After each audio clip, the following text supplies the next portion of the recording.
하나님의 말씀은 흥황하여라는 제목으로 하나님 말씀 전하겠습니다. 어느 교회에서요, 예배가 막 시작됐어요.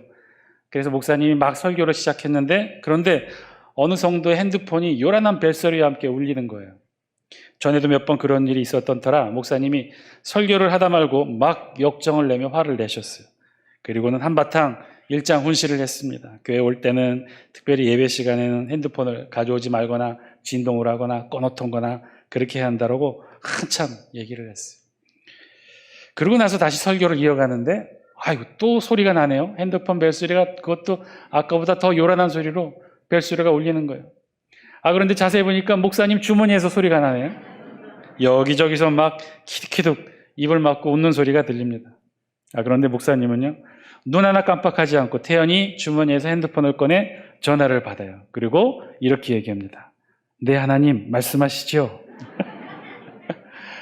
대단한 순발력이죠. 교회는요, 하나님의 말씀이 선포되는 말씀의 집이지요. 그래서 교회에서는요, 늘 하나님의 말씀이 오늘 설교 제목처럼 흥황하여지는 곳이기도 합니다. 그런데 말씀이 흥황하다는 것, 정확히 어떤 뜻일까요? 어떤 것이 말씀이 흥황하다라는 표현에 어울리는 그런 내용들일까요? 어느 목사님이 자기 집 과일나무에서 과일을 훔쳐가던 이 세 꼬마를 붙잡았어요. 붙잡고 보니 우리 목사님 교회 주일학교에 출석하는 그 아이들이었어요. 목사님 너무나 화가 나서 막 아이들에게 물었습니다. 주일학교 때 성경 말씀 안 배웠니? 우리 성경에서 도둑들에 대해 뭐라고 말하는지 아니? 기억하니? 그랬더니만 대장격인 한 아이가 이렇게 말합니다. 물론이죠, 목사님. 성경에 예수님은 도둑에게 이렇게 말했어요. 오늘 내가 나와 함께 낙원에 있으리라. 신학대학원 기숙사에서 생활할 때였습니다. 그때만 해도 기숙사 룸이 적어서 한 방에 4명씩 함께 생활을 했죠. 그 4명이 학년이 다른, 또 생활과 자라나온 환경이 다른 4사람이 함께 생활해야 되니 좀 불편한 점이 많이 있었을 것입니다. 특별히 이제 시험 기간이 되면 밤늦게까지 공부하는 스타일이 있고 새벽에 일찍 일어나서 공부하는 스타일, 서로 다르잖아요. 밤 12시가 되었어요. 이제 이 방장격, 제일 고학년인 이 방장격이 된 사람이 이제 누워서 잤어요. 그러고 나서 아직도 공부하는 3사람을 향해 이제 그만 잡시다 라고 말을 하자 2명이 불을 끄고 침대로 왔는데 나머지 1명은 여전히 불을 켜놓고 공부를 하고 있는 거예요. 그래서 이 방장격인 사람이 누워서 한참 기다리다가 또다시 말을 꺼냅니다. 그 말은 성경에 있는 예수님의 말씀을 인용한 거예요. 내가 너희를 2년 동안이나 가르쳤으나 아직도 내 말을 듣지 않는도다. 그랬더니 옆에 누워있던 다른 친구가 이렇게 말을 받아 말을 합니다. 라삐어, 그자가 누구니까요? 누구니요이니까. 그랬더니 끝까지 불을 켜놓고 공부하던 친구가 이렇게 고개를 돌려 째려보니까 그 방장이 이렇게 말합니다. 지금 나와 눈이 마주친 자가 바로 그니라. 신학생들답죠. 일상생활이 다 그렇지는 않고요. 특별히 이제 시험 때라든지, 특별히 신대원 입시 때는 성경 공부 한 1년 내내 하여튼 성경 공부를 하거든요. 암송 구절도 한 120개가 넘어요. 굉장히 어렵기 때문에 하여튼 그래서 성경을 많이 공부하다 보니 일상생활에 자연스럽게 말씀들이 나오는 경우도 있기는 한데 항상 그렇지는 않고요. 자, 말씀이 흥황한다는 것은 어떤 것을 말할까요? 이렇게 우리 입에서 일상생활에까지 이렇게 하나님의 말씀이 인용되고 사용되게 되는 것, 그것을 가리켜 말씀이 흥황하다라고 하는 것일까요? 물론 그럴 수도 있을 것입니다. 성경 안에만 갇혀있는 말씀이 세상 밖으로 이렇게 흘러나오는 거죠. 우리의 입술을 통해, 우리의 삶의 모습을 통해. 그렇게 흘러 넘쳐나는 것, 아마 그것도 말씀이 흥황하여지는 것을 표현하는 한 단어의 뜻일 수도 있을 것입니다. 근데 정확하게 그 뜻이, 그 모습이 어떤 것일까요? 우리 다 함께 24절 말씀, 우리 영상을 통해 같이 한번 읽습니다. 시작. 하나님의 말씀은 흥황하여 더하더라. 아멘. 흥황하다, 흥황하다. 우리 사전적 뜻은 이렇습니다. 흥황하다의 뜻은 흥할 흥, 일으킬 흥, 그리고 왕성할 왕, 이런 단어를 떠서 흥하여 왕성하게 되는 것, 번창하고 세력이 왕성하게 되는 것처럼 하나님의 말씀이 흥하고 왕성하게 되어지는 것을 뜻하는 것이죠. 그리고 더하더라의 뜻은 더하는 것, 많아지게 된다는 뜻일 것입니다. 그러니까 우리말 성경으로만 본다면 그 뜻이 하나님의 말씀이 흥하고 왕성해져서 그래서 많아지게 된다, 이런 뜻이겠죠. 그런데 이렇게만 해석하고 나면 조금 이상하고 어색합니다. 그 이유는요, 오늘 본문 24절이 들어있는 이 말씀이 전체적인 앞뒤 문맥과 맥락과는 조금도 어울리지 않는 말씀이기 때문에 그래요. 마치 느낌이 오늘 보면 우리가 18절부터 함께 읽었는데 쭉 읽다가 갑자기 뜬금없이 24절 하나님의 말씀이 흥왕하여 더하더라, 이런 말씀이 나온 것처럼 느껴진다는 거죠. 여러분, 앞에 있는 18절부터의 내용들이 어떤 내용인가요? 헤롯 왕에 대한 내용입니다. 헤롯 왕이 베드로를 지키지 못한 감옥의 파수꾼들을 처형했다고 그랬어요. 그리고 서둘러 가이사랴로 갔다고 그랬어요. 그곳 가이사랴에서 헤롯 왕이 백성들 앞에서 연설을 했다고 그랬어요. 연설이 너무나 좋아서 백성들이 이 헤롯 왕의 연설을 통해 뭐라고 그랬냐면 신의 소리요 사람의 소리가 아니다라고 외치기 시작했어요. 한마디로 헤롯의 연설에 열렬히 환호했다는 거예요. 그런데 헤롯이 결국 그 일로 인해 영광을 하나님께 돌리지 못함으로 벌레에게 먹혀 죽었다라고 오늘 우리 성경이 18절부터 23절까지를 기록합니다. 그리고 나서 갑자기 24절 말씀, 하나님의 말씀이 흥왕하여 더하더라 라고 기록된 것이죠. 정말 갑자기예요. 왜 하나님의 말씀이 흥왕하게 되었는지, 그리고 그렇게 흥왕하게 되어서 어떻게 되었는지 우리 성경은 사실 그런 사실에 대해 자세하게 기록하고 있질 않아요. 하나님의 말씀이 흥왕하여 더하더라. 우리에게는요 꽤나 익숙하고 좋은 말씀, 사도행전에 몇 안 되는 암송 구절 중에 한 말씀이기도 해요. 그런데 사실 우리가 이 말씀을 전체적인 문맥과 함께 그 주제의 의미를 잘못 이해하고 있는 부분도 있습니다. 우리말 성경처럼 이해하면 앞뒤 문맥을 통해 전혀 알 수 없는 말씀이 되어버리죠. 결론부터 말씀드린다면 오늘 우리 본문 24절은요 우리말 번역 뜻과 함께 그런 말씀은 아니었어요. 원어로는요 이렇게 기록이 되어 있어요. 로고스 투 데오 에윅사넨 카이 에플레디네토. 먼저 로고스 투 데오 하면 하나님의 말씀, 로고스는 말씀이니까요. 하나님의 말씀이란 뜻이고요. 그 하나님의 말씀이 어떻다는 거예요? 에윅사넨. 우리말로는 흥왕하다라고 번역했는데 헬러 원어로는 에윅사넨이에요. 그런데 이 에윅사넨의 뜻은요 어떤 뜻이냐면요, 우리말 번역처럼 흥하여 왕성하게 되는 것을 말하는 것이 아니라 원래 기본적인 뜻은요 식물과 같은 생명체가 거침없이 막 자라나는 모습, 이 모습을 뜻한다고요. 여러분, 죽순이 자랄 때 어떻게 자랍니까? 정말 하룻밤 자고 나면 쑥쑥 크죠. 거침없이 막 성장점을 향해 막 성장하여 자라는 것처럼 그렇게 하나님의 말씀이 자라나는 것, 그것을 바로 에윅사네, 생명체가 성장하는 것처럼 하나님의 말씀이 그렇게 성장했다는 것이죠. 그리고 뒤이어 카이 에플레디네토. 카이는 그리고란 뜻이고 에플레디네토는 증대시키다, 증가시키다. 영어의 멀티플라이가 더 가까워요. 곱한다는 거예요. 곱해서 그 말씀의 숫자가 증가된다는 거죠. 따라서 오늘 하나님의 말씀이 흥왕하여 더하더라라는 이 말씀의 헬라어 원어의 뜻을 충실하게 해석하면요 하나님의 말씀이 거침없이 성장하여 더 크게 자라나 많아지게 되었다, 이런 뜻입니다. 자, 그렇다면 역시 마찬가지로 우리의 질문은 똑같죠. 자, 그러면 이런 말씀, 하나님의 말씀이 거침없이 성장하여 많아지게 되었는데 갑자기 그랬다는 거예요. 왜, 어떻게 이런 시점에 하나님의 말씀이 급성장하여 이렇게 증가하게 되었는지에 대한 질문이죠. 하나님의 말씀이 급성장하여 증가하게 되었는데 어떻게 그렇게 되었는지, 하나님의 말씀의 성장과 배경의 동기는 무엇인지 오늘 말씀을 통해 우리가 질문하게 될 수밖에 없다는 거예요. 사실은요, 오늘 우리 말씀은 그 사실을 우리에게 알려주고 있어요. 그걸 우리가 찾아야 돼요. 오늘 본문을 통해 저와 여러분들이 그 말씀의 주제를 함께 찾아가기를 원합니다. 먼저 우리 본문 18절 말씀부터 우리 함께 읽어볼까요? 18절 함께 읽습니다. 시작. 날이 새매 군인들은 베드로가 어떻게 되었는지 알지 못하여 적지 않게 소동하니. 아멘. 베드로가 어떻게 되었는지 알지 못하여 적지 않게 소동했다. 즉 크게 소동했다는 거예요. 그도 그럴 것이, 베드로가 어떻게 됐습니까? 천사의 도움으로 탈출하게 됐죠. 그래서 아주 큰 소동이 일어났다는 거예요. 베드로는요 사실 그 다음 날 헤롯에 의해 무교절 명절이 끝나는 날 공개 처형되기로 되어 있었어요. 헤롯이 유대교인들의 환심을 사기 위해 작정하고 벌인 일이었죠. 먼저 사도 야고보를 잡아 처형하고 그리고 베드로마저 체포하여 명절 끝날 때까지 기다렸던 거예요. 6월절 무교절 예루살렘에서 가장 사람들이 많이 모일 때를 정해 미리 체포해서 일주일간 가둬놓고 기다렸어요. 아주 야심찬 계획이었어요.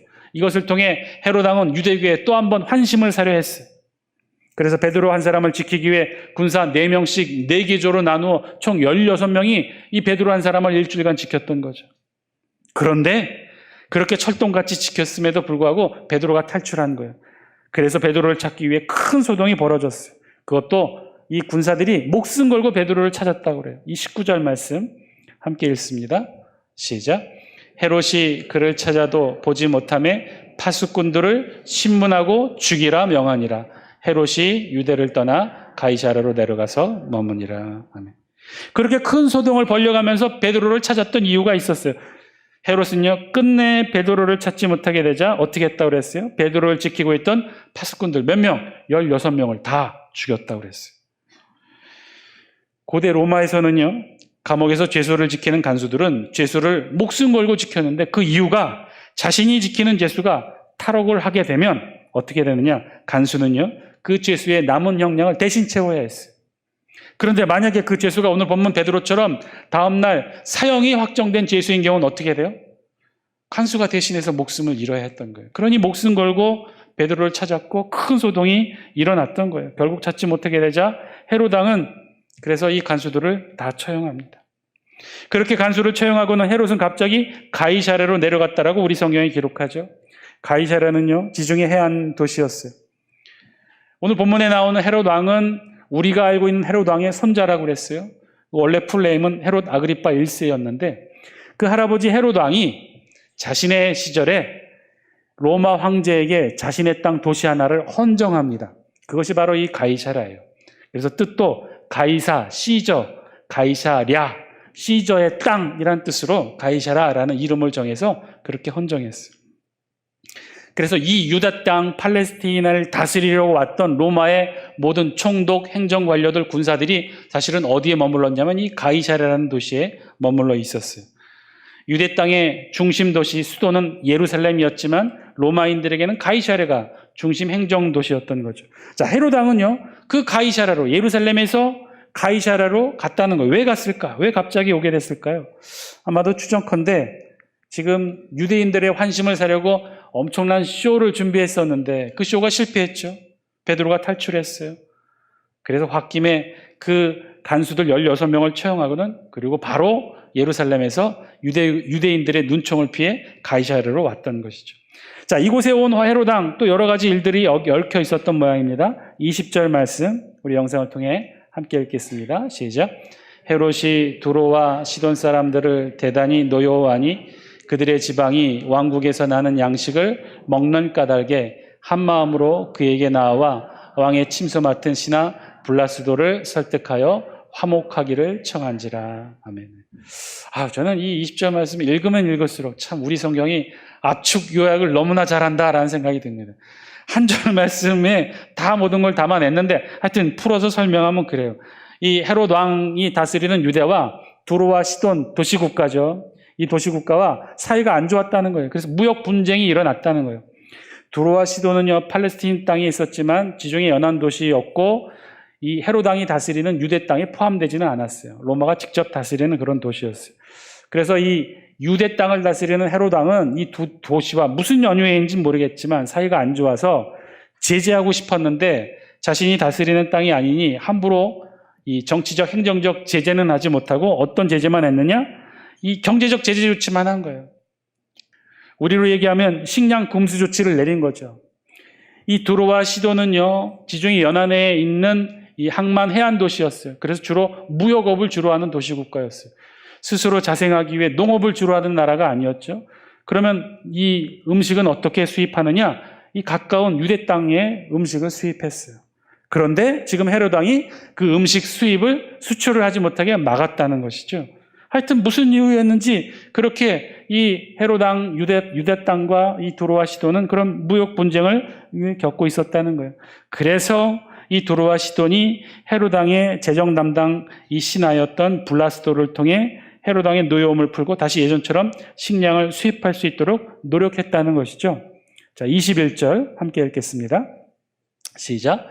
헤롯이 나를 택하여 왕복을 입고 단상에 앉아 백성에게 연설하니.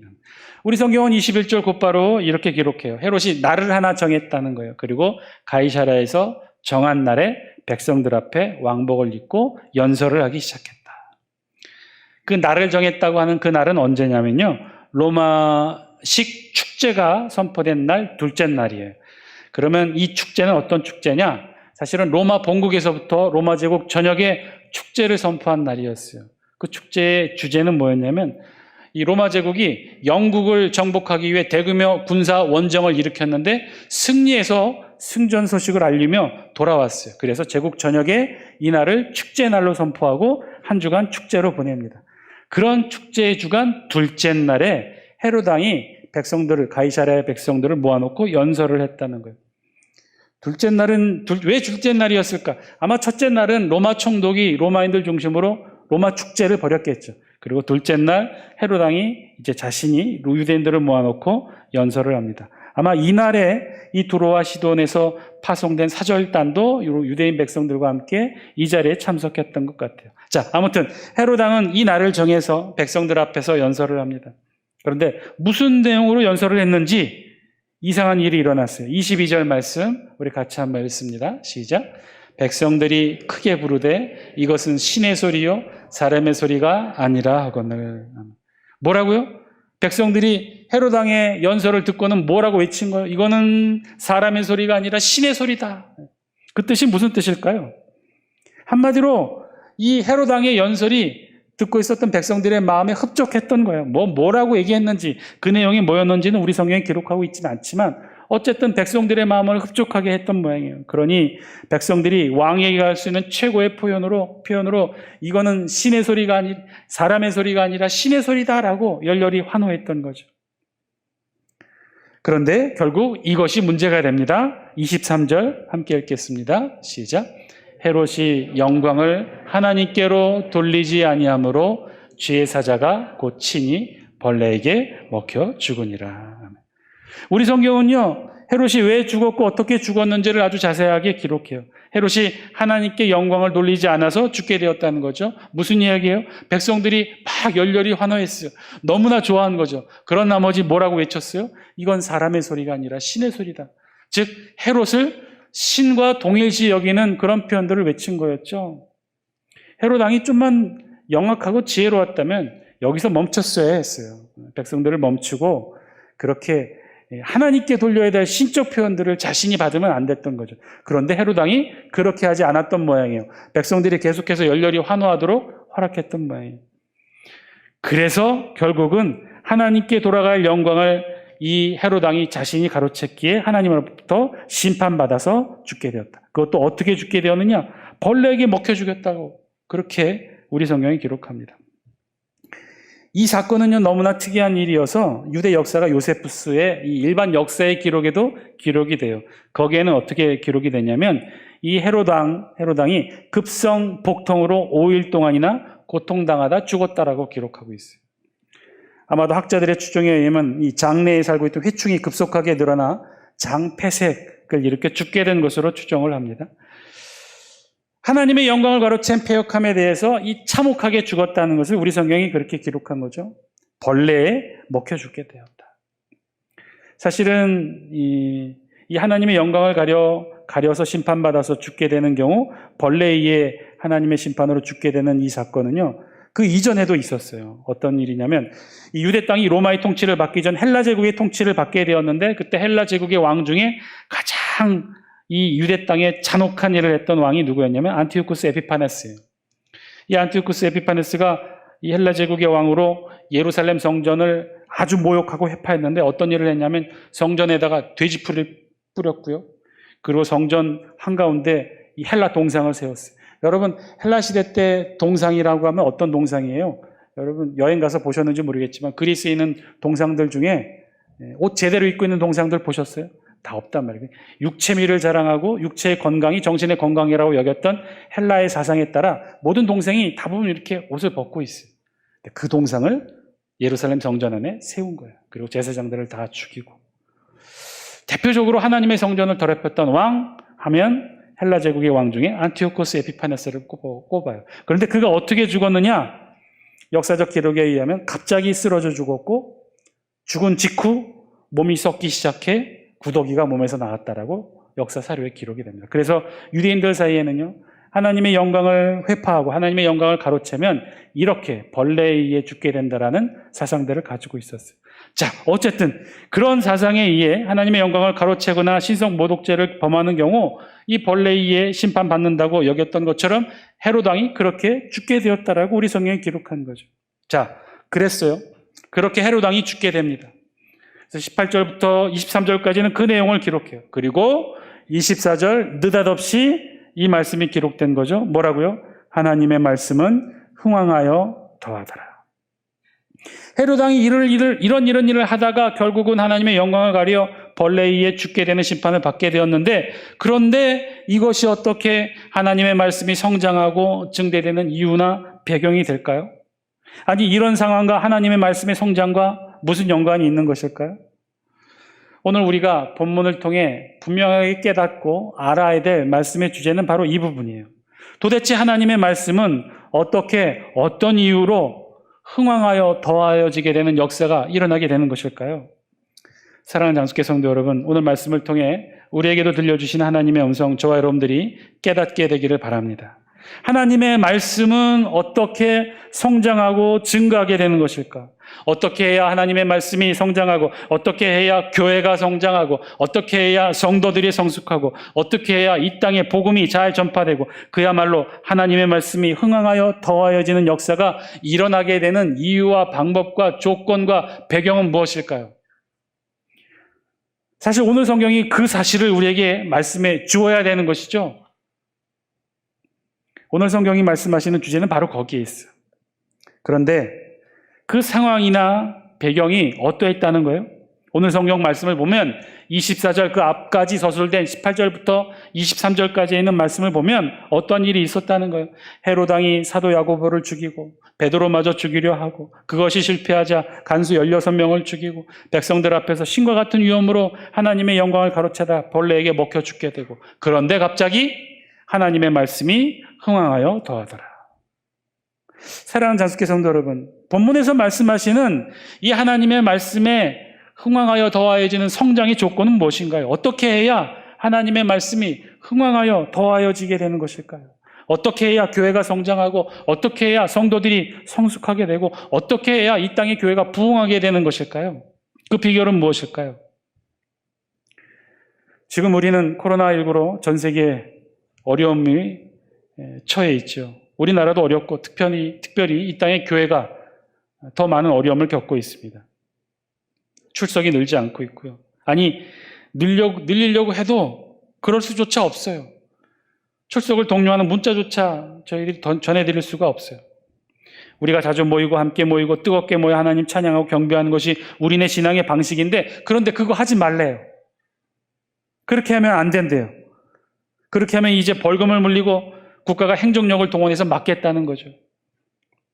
2000년 기독교 역사 가운데 처음 있는 일이에요. 교회가 스스로 문을 닫고 현장 예배를 드리지 못했던 유일한 교회사의 역사를 지금 우리가 새로 쓰고 있는지도 모르겠어요. 그래서 지금 우리 교회 현실이 어떠하냐? 출석이 줄고 재정이 줄고, 그래서 다들 전망하는 이들마다 걱정해요. 앞으로 교회가 더 힘들어지게 될 것이다. 앞으로는 더욱더 어려워질 것이다. 예전처럼 회복되지 못할 것이다. 이제는 교회의 부흥과 성장을 이야기하기는커녕 현상 유지도 하기 어려울 것이다 라고 말들 하고 있어요. 자, 그렇다면 이런 어려운 여건과 환경 때문에 우리 교회가 성장하지 못하게 된다고 말하고 있는 것인데, 그렇다면 반대로 우리 교회가 성장하려면 어떤 여건과 환경이 만들어져야 되나요? 질병도 없고 잘 살고 배부르고 경제가 잘 돌아가고 정치가 잘 돌아가고 전쟁이 없고 나라가 걱정과 근심이 없으면, 그러면 교회가 부흥하고 성장하게 되는 것일까요? 충분한 이유가 되는 것일까요? 우리 교회가 그렇게 해서 성장해 왔습니까? 이 땅의 교회가 그렇게 등 따시고 배불러서 우리가 성장의 걸음을 걸어왔을까요? 아니요, 그렇지가 않아요. 우리네 짧은 기독교 역사 130년의 역사만 돌아보더라도 절대로 그렇지가 않아요. 우리가 얼마나 많은 어려움들을 겪어왔습니까? 대한민국의 교회 성장의 절정기가 60년대, 70년대, 80년대였는데 지금보다 그때가 더 좋았던 여건이 단 하나라도 있었나요? 지금보다 그때가 경제가 좋았습니까? 지금보다 그때가 정치 상황이 좋았습니까? 교육과 사회적 문화 수준이 그때가 더 좋았나요? 아니요, 그렇지가 않아요. 지금보다 더 훨씬 더 어렵고 힘든 시기를 그때 보냈어요. 우리 교회 성장은요, 오히려 그런 어려움과 함께 성장해 왔는지도 몰라요. 그러면 반대로 경제가 어렵고 정치가 불안하고 문화와 교육 수준이 낮아야만 교회가 성장하게 되는 이유가 될까요? 그렇게 정치가 불안정하고 경제가 어렵고 문화와 교육 수준이 낮아야 하나님의 말씀이 흥황하여지는 것일까요? 아니요, 그것도 아니에요. 전제도 아니지만 후자는 더 말이 안 되겠죠. 그럼 무엇일까요? 어떻게 해야 하나님의 말씀이 오늘 성경처럼 흥황하여 더 부흥되게 되는 것일까요? 사랑하는 장수교 성도 여러분, 오늘 본문 말씀을 통해 말씀하시는 하나님의 음성, 저와 여러분들이 듣게 되길 바랍니다.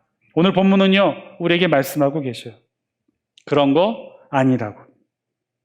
주변의 상황이 어떠하든지, 정치적 상황이 어떠하든지, 경제적 상황이 어떠하든지, 역사와 문화와 주변의 나라들의 상황이 어떠하든지 간에 상관없이 오로지 하나님의 말씀은 그 자체로 거침없이 자라나는 생명체와 같아서 성장하고 증가하게 된다고, 흥황하여 더하여지게 된다고 본문은 그렇게 저와 여러분들에게 말씀하고 있는 거죠. 주변의 여건과 환경이 아니라는 거예요. 헤롯 왕이 어떠하든 간에 헤롯이 기독교를 타협하든 자기 정체를 하든 하나님의 영광을 가려서 벌레에 먹혀 죽게 되든 그런 외적인 환경의 변화와 상관없이 하나님의 말씀은 그 자체의 생명력을 가지고 성장하여 흥황하게 되어 더하게 되더라. 그렇죠. 하나님의 말씀을 성장하게 하고 증가하게 하는 것은요, 세상이 아니에요. 여건이 아니에요. 환경이 아니에요. 오직 하나님이 그렇게 하신다는 거예요.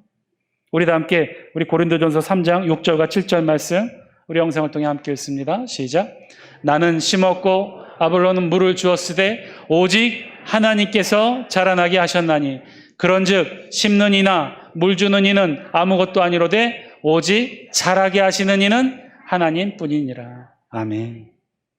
오직 자라게 하시는 이는 하나님뿐이라는 거예요. 심는 이, 물 주는 이, 주변의 여건과 환경 아무 소용없다는 거예요. 그런 것들은 아무런 영향을 미치지 못한다는 거예요. 오로지 하나님의 말씀을 흥황하게 하고 더하게 하는 것, 그것은 하나님 한 분, 하나님이 하신다는 거예요. 하나님의 말씀은, 하나님의 교회는, 하나님의 자녀들은 주변 환경과 여건이 먹여 자라게 하는 것이 아니라 하나님이 자라나게 하신다는 거예요. 하나님이 하신다는 거예요. 하나님이 이루신다는 거예요. 과거에도 그렇고 지금도 그렇고 앞으로도 그럴 것이에요. 하나님의 말씀은, 하나님의 교회는, 하나님의 성도는 오직 하나님께서 자라나게 하시는 줄 믿습니다. 우리 가정도 마찬가지고요. 우리 일터도 마찬가지일 것입니다. 우리 부모님도, 우리 자녀들의 앞날도. 코로나19가 아니라 어려워진 경제난과 이 정치, 이 세상이 아니라 오직 하나님께서 자라나게 하고 성장하게 하십니다. 오직 하나님께서 흥황하게 하고 하나님께서 더하게 하십니다. 어느 맑은 하늘 한가운데로 하나님의 말씀이 분명하게 울려 퍼지며 성취되게 될 것입니다. 이 땅 가운데 하나님의 말씀이 분명하게 선포되어지고 그 말씀대로 이루어질 것입니다. 하나님의 말씀이 흥황하여 더하더라. 우리 가정이 흥황하여 더하더라. 우리의 일터가 흥황하여 더하더라. 우리 자녀들의 앞날이 흥황하여 더하더라. 환우들의 병상의 치료의 역사가 흥황하여 더하더라. 우리의 병들고 지친 우리의 육신도 하늘의 능력과 함께 흥황하여 더하여지는 역사가 있게 되는 줄 믿습니다. 그런즉 심는 이나 물 주는 이는 아무것도 아니로되 오직 자라게 하시는 이는 하나님뿐이니라.